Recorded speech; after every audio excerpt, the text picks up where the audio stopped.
এই পর্যায়ে সভাপতি মহোদয়ের বক্তব্য দেওয়ার জন্য অনুরোধ করছি জনাব ফখরুল আজম পলাশ, আহ্বায়ক তরিমুদ্দিন ইসলাম মহোদয়। বিসমিল্লাহির রহমানির রহিম। আজকের সবার প্রধান অতিথি আমার শ্রদ্ধেয় বড় ভাই,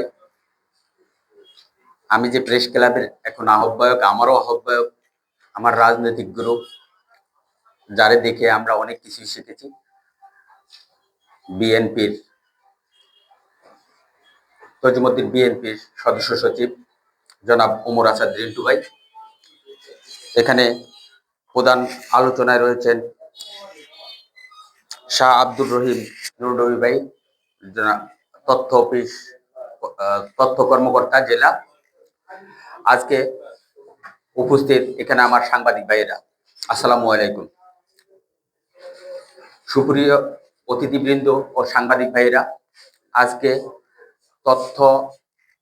জেলা তথ্য অফিসের আয়োজনে আজকে যেই মহৎ একটি অনুষ্ঠান এখানে আমাদেরকে উপহার দিয়েছেন, তাতে আমাদের সামাজিক অবক্ষয়, শিশু নির্যাতন, নারী নির্যাতন এবং বাল্য বিবাহ রোধে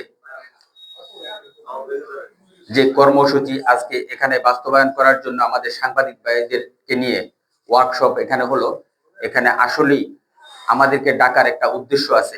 এই তথ্য মন্ত্রণালয় এখানে টাকা খরচ করে, এই মন্ত্রণালয় অনেক কষ্ট করে আমাদের সাংবাদিক ভাইদেরকে এখানে একত্র করেছেন, বেছে নিয়েছেন তজুমুদ্দিন সাংবাদিকদেরকে, তজুমুদ্দিন প্রেস ক্লাবকে। আমরা তাদের কাছে কৃতজ্ঞ। একই সাথে আমি অনুরোধ করব, যারা সাংবাদিক ভাইয়েরা আছেন,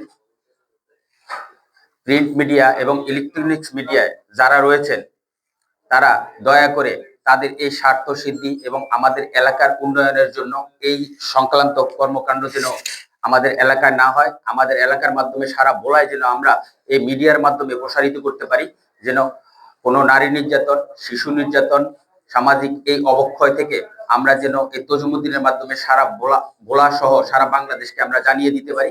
এরকম একটি মিডিয়ার মাধ্যমে আমরা প্রচারণায় আমরা অংশগ্রহণ করব, সবাই নিউজ করব এবং সবাই এই দায়িত্বটুকু পালন করব, তাদের স্বার্থ যেন সিদ্ধি হয়।